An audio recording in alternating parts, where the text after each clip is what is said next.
નમસ્કાર મિત્રો, તો આજે આપણે પાલકનો એકદમ નવો જ અને એકદમ હેલ્ધી નાસ્તો બનાવશું, જે તમે બાળકોને પણ આમાં પાલક નાખીને ખવડાવી શકો છો અને નાસ્તામાં પણ ખાઈ શકો છો. તો ચાલો બનાવવાનું શરૂ કરીએ. તો તેના માટે મેં એક વાટકા પાલકને સારી રીતે ઝીણી ઝીણી સમારીને ધોઈ લીધી છે અને આપણે તેને સ્ટ્રેન કરવા રાખીશું અને આગળની પ્રોસેસ આપણે કરી લઈશું. તો અહીંયા આપણે એક બાઉલ લેવાનો છે અને તેમાં આપણે 1.5 કપ ચણાનો લોટ એટલે કે બેસન ઉમેરી દઈશું આ રીતે. અને પછી તેમાં સ્વાદ પ્રમાણે મીઠું નાખીશું આપણે અડધી ચમચી જેટલું. અને તેનામાં કલર સારો આવે એટલા માટે અહીં 1/4 ચમચી આપણે હળદર ઉમેરીશું. અને હવે આપણે પાણી નાખીને તેનું એક ઘટ્ટ ખીરું રેડી કરવાનું છે. તો થોડું થોડું પાણી આપણે નાખતા જઈશું આ રીતે અને વિસ્કરની મદદથી તેને આપણે મિક્સ કરીશું. તો તેનાથી આપણે આમાં લમ્સ ના રહે અને એકદમ સ્મૂધ આપણું બેટર બનીને રેડી થાય. તો આ રીતે આપણે થોડું થોડું પાણી ઉમેરતા જઈને એક સ્મૂથ બેટર રેડી કરી લેવાનું છે. તો અહીંયા તમે જોઈ શકો છો મેં બેટરને રેડી કરી લીધું છે. આપણે ચમચાથી પણ તેની કન્સિસ્ટન્સી ચેક કરી લઈશું. આ રીતે આપણે રાખવાનું છે. અને હવે આપણે તેમાં અહીંયા અડધો લીંબુનો રસ ઉમેરી દઈશું. આનાથી તે બહુ જ નાસ્તો ટેસ્ટી બને છે. તો આ રીતે લીંબુનો રસ નીચોવીને ફરીથી આપણે એકવાર તેને સારી રીતે મિક્સ કરી લેવાનું છે બેટરને. અને આ રીતે સારી રીતે મિક્સ કરી લીધા બાદ આપણે બેટરને હમણાં સાઈડ પર રાખીશું અને આગળની પ્રોસેસ કરી લઈશું. તો તેના પછી આપણે ગેસ ઉપર એક કઢાઈ રાખી દેવાની છે અને તેમાં આપણે 2 ચમચી તેલ નાખીશું. તેલ સારી રીતે ગરમ થઈ જાય પછી આપણે 1 ચમચી તેમાં જીરું નાખવાનું છે. જીરાને સારી રીતે ક્રેકર કરી લઈશું. અને તેના પછી મેં અહીંયા 2-4 કળીઓ લસણની અને એક અદરકનો ટુકડો આદુનો અને 2-3 લીલા મરચાંને અધકચરા ખાંડી લીધા છે. તમે એની પેસ્ટ નાખી શકો છો અને બારીક બારીક કાપીને પણ તેમાં સમારીને પણ નાખી શકો છો. તેને આપણે સારી રીતે સાંતળી લઈશું.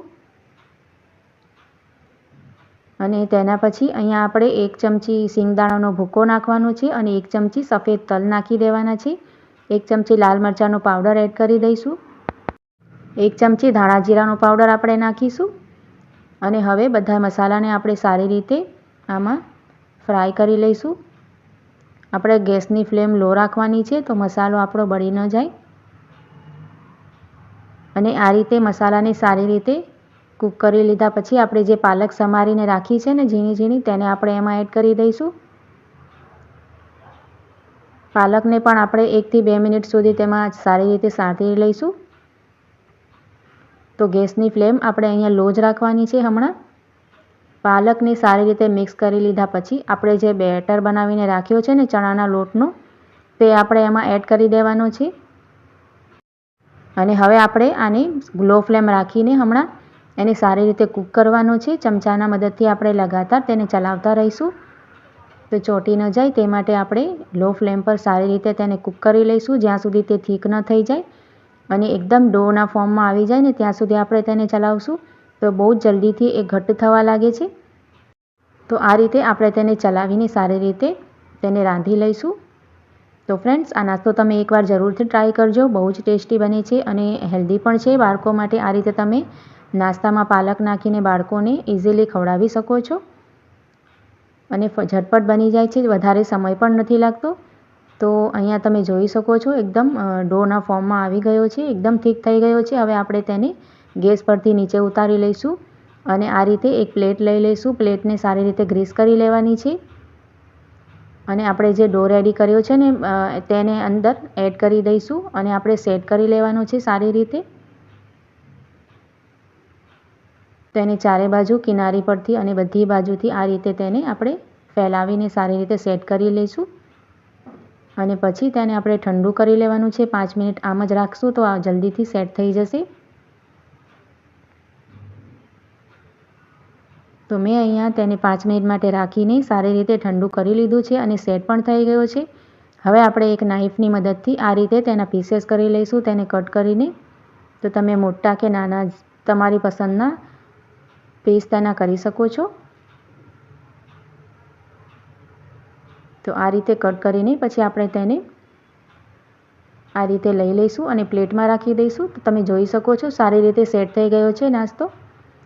તો આ નાસ્તો બહુ જ ટેસ્ટી બને છે. તેને આ રીતે તમે વઘારીને પણ ખાઈ શકો છો અને પહેલાંથી જ બનાવીને તમે ફ્રીજમાં પણ રાખી શકો છો.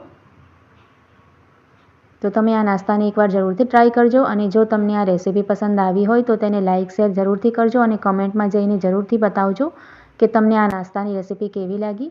અને મારી ચેનલ પર તમે નવા હો તો મારી ચેનલને સબસ્ક્રાઈબ જરૂરથી કરી દેજો.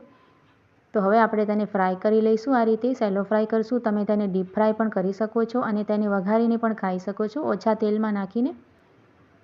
તો આ રીતે ગરમ તેલમાં નાખી દઈશું અને બંને બાજુથી ક્રિસ્પી થાય ત્યાં સુધી તેને ફ્રાય કરી લઈશું. એક બાજુથી સારો કલર આવે પછી આપણે તેને બંને બાજુથી ફ્લિપ કરીને એકદમ ક્રિસ્પી થાય ત્યાં સુધી ફ્રાય કરશું. તો આને ફ્રાય કરતાં પણ વધારે સમય નથી લાગતો કેમ કે આપણે તેને ઓલરેડી કૂક કરી લીધો છે. તો બહુ જ જલ્દીથી કલર આવી જાય છે. તો આ રીતે તમે તેને ફ્લિપ કરીને સારી રીતે બંને બાજુથી ફ્રાય કરી લેશો. તો અહીંયા મેં આ જ રીતે બધા નાસ્તાને ફ્રાય કરી લીધો છે અને બહુ જ ટેસ્ટી બને છે. ઉપરથી ક્રિસ્પી અને અંદરથી સોફ્ટ બને છે. તો ચાલો મળીએ નવા વિડીયોમાં.